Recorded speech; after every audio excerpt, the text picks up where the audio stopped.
I've previously discussed the significance of being a good steward of your home and the blessings God has provided. Today, I'd like to share some practical, real-life examples of what that actually entails. Most people would agree that maintaining a clean home honors God and contributes to a more positive living environment compared to a dirty one. However, as a homemaker, I've encountered many lessons that I wasn't taught, leaving me in the dark about certain aspects. My mother imparted essential life skills, such as doing laundry and cleaning mirrors or toilets, for which I am truly grateful. Yet, becoming a homemaker has unveiled many things I didn't learn, and that motivated me to create this video. It took me over 6 years of marriage and living independently to discover some of these insights. I hope you find something valuable today that will enhance your cleaning efforts at home and help you love the space you're in more simply because it feels cleaner.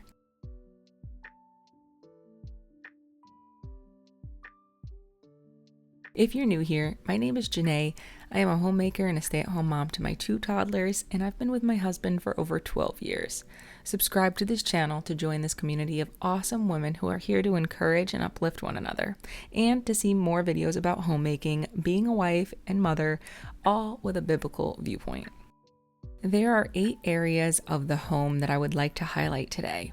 For a long time, I neglected most of these spaces or only addressed them occasionally. However, it's essential to tend to and care for these areas with intention. I'm also going to be sharing my favorite natural cleaning products throughout, and please feel free to comment any cleaning hacks you have below for me or anyone else who reads the comments, because I, for one, would love all the tips, please, because your girl's still learning, okay? So before we dive into the 8 areas of the home, I want to read 2 scriptures. First comes from Colossians 3, verses 23. And it says, "Whatever you do, do it from the heart as something done for the Lord and not for people." The next one is Proverbs 31, verses 17. "She sets about her work vigorously. Her arms are strong for her tasks." I think those 2 scriptures go perfectly with what we're talking about today, because sometimes, let's be honest, I don't feel like cleaning my house, and Colossians reminds me, whatever I'm doing, do it as if I'm doing it for the Lord and not for men. Like, pretend I was cleaning this house for God alone. Like, wow, like God's coming over. I am going to be scrubbing my house down like nobody's business, and I'm going to be glad about it. That really helps me. That scripture really helps me to get through the days that I just really am not in the mood. All right, so area number 1 that is often neglected, I know in my house anyway, is stovetop grates. Now, I'm not talking about just the stovetop, but the actual grates that go on the stovetop. Now, these can get really grimy and caked on with stuff. And a good way I like to clean these is actually in the tub. I found this little hack last time I cleaned them, and it is a game changer.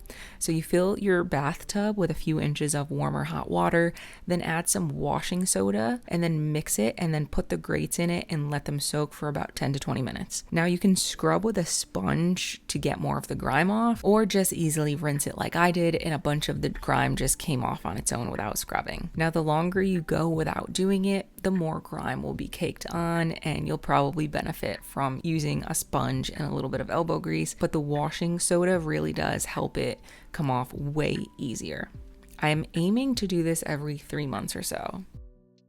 Number 2, baseboards. Now, this is a really challenging one for me because I really don't like it. And it's not because I just simply don't like the task, but because it doesn't get done easily or quickly. Like, you have to get down on the floor and wipe one area, then get up and move a few feet away, and it's very tedious and takes a lot of time, but the payoff is worth it. The home looks and feels cleaner, and I'm sure other people like myself who are observers and pay attention to detail notice it. I am trying to do this as needed in certain areas, like my bathroom every month or so, because it does get quite dirty quite fast. We have a large chalkboard wall in our kitchen. The chalk dust just falls down and hits the baseboards, so I honestly should be doing this every week. Other areas of my home like once a year, so it really just depends, but definitely don't never do it. If you've never done it, here is your sign to. I like to just take a dry cloth and wipe. If there's an area that is really dirty and the grime is still on there and it doesn't just wipe right off, I'll go back over that area with cleaner, like my Tough and Tender or whatever all-purpose cleaner you have, and a rag, and it works so well. A tip to not get overwhelmed is I recommend doing one room per day over the span of like a week or so, depending on how big your house is, so it doesn't take you literally all day long to do.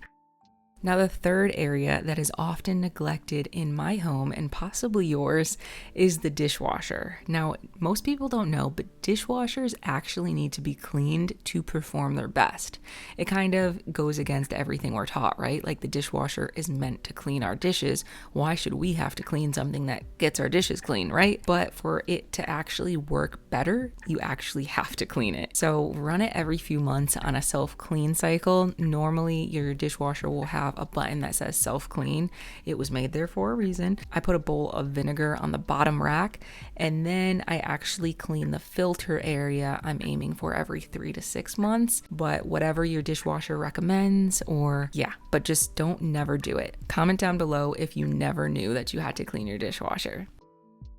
Area number 4 that is often neglected is behind your toilet. I mean, are these things just me or is it everyone? Because I never realized, I just never thought to clean behind my toilet. And if you're a busy woman or a busy mama, you might find yourself cleaning the areas that are important very well, but the less noticeable areas, not at all. Like you'll clean inside your toilet religiously, like every couple of days or every week, but behind your toilet, probably never. So just get back there, tie up your hair, do it right before a shower if you want to, take a dry rag and wipe the dust up from the baseboards and floor first, then spray and wipe it down. And let me tell you, it gets dusty back there behind your toilet.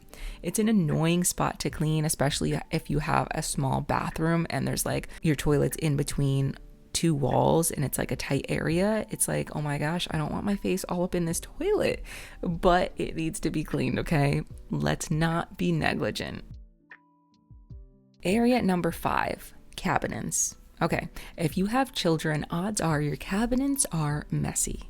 If you cook a lot, odds are your cabinets may be a bit messy. Clean them, wipe them down, get to scrubbing the stuck on food pieces, but be careful because the paint may come off depending on how hard you're scrubbing and what kind of paint or type of cabinet you have. Like my cabinets are painted, so if I scrub too hard, the paint will come off. But get them as clean as you can. If you see food starting to get on it or they look a bit dirty or grimy, try setting a 20-minute timer just to clean them within the following week. I usually just use a rag and water, but on the tough spots in the food that's like really stuck on there, I use Tough and Tender from the brand Melaleuca. And no, I wasn't sent these or paid to say this. I've just been using these products. My mom actually was using them ever since I was a kid. We use like so many of their products. So I use mostly all of their cleaning products, laundry products, toothpastes even. I just really like the brand because it's non-toxic, patented. It's safe for kids. Like God forbid they swallowed it. Like they wouldn't have to be like rushed to poison control. So it's always good not to have to worry about that, you know? Number 6, frequently touched places. Light switches, doorknobs, cabinet handles, railings. If you've never cleaned a light switch or a doorknob, do it. Especially your front door, and if you have a garage, your garage door. Never mind the germs on frequently touched spaces, but the dirt. Like, you would be surprised. I aim to do this every week, but y'all, I'm not perfect. I'm still trying to implement new things and create new patterns and schedules into my life, and it's not easy, and I may have it written down, but sometimes I still don't get to it every week. But that is the goal. My tip for you is to have a goal and keep working towards it. Number 7, the freezer. Y'all, as embarrassing as this is to say, for as long as I've had my freezer, okay, it hasn't actually been that long. It's relatively new, but it has been over a year, and I never once cleaned my freezer until recently. I kept seeing that it needed to be cleaned, but I never seemed to have time until I said, okay, enough is enough. I didn't have time, but I made the time. And I deep cleaned that baby, and it was great. Like, it did take some time, but I felt so good afterwards. The freezer looked so good. I'm like, okay. Like, it's such a satisfying feeling cleaning like a really dirty space, and like, you think in your head like, wow, why did I put this off for so long? But never mind that, it's clean now and it feels so good to have it cleaned. So my goal is to deep clean it every 6 months or so, but wipe it out as needed. Number 8 is kind of like a 3-in-1 depending on what you have. So either way, if you have a refrigerator, you can start doing what I'm saying, but depending on what kind of fridge you have. So my fridge has a water dispenser area on the outside of the fridge, and then also inside it has this water jug that detaches. So all 3 of those areas get very dirty. Like the shelves get dirty, the water dispenser area gets dirty, where the water actually comes out. If you look up there, I know you normally don't see it, but if you actually like bend down and look up there, it'll probably look really grimy. So take some time and clean the water dispenser little hole area. And then if you have this water jug that detaches, clean that too, because you'd be surprised how grimy and dirty it gets. Being very vulnerable with you guys. I just honestly don't like cleaning my fridge. And I know I shouldn't say that, but I just don't like it. It's not my favorite house chore, and so I rarely do it. But my goal is to do it once a week now. Nothing crazy, but even like a quick wipe down of the shelves inside before new food gets put in. But do I currently do it once a week? No. Do I do it once a month? Not even. So if you're like me, do not beat yourself up. The point of this is to bring realization to my fridge area and to just be more aware of it. So like now that I've put it in my head, like, okay, my fridge and water dispenser area and stuff like needs to get cleaned, my eyes look for it more. So I notice the dirt, the food buildup faster. Whereas in the past, I kind of like trained my mind to just look past it. So now it's brought to my attention and it's harder to ignore. This video was created to help bring to light these things so you can work on being better stewards of often neglected areas in your home. It's not to make you feel bad or ashamed. Like me, for example. I'm going to go wipe out the fridge right now because if I don't do it now, honestly, I'll probably stall it, so I just gotta do it. We as homemakers have to do the things we do not like doing sometimes to be good stewards of Christ and this home He has allowed us to live in and take care of. And I do not want to be negligent or lazy. So let's get to cleaning, ladies. There's definitely some more often overlooked areas in the home. Let me know if you want me to do a part 2 to this. Do you have any other places that are often overlooked for you in your home and that you want to work on cleaning more? Or any cleaning tips or advice you want to give me or the other ladies? Drop a comment down below. If not, just drop a smiley face on this video if you enjoyed it so it gets pushed out to other women to hopefully help them as well.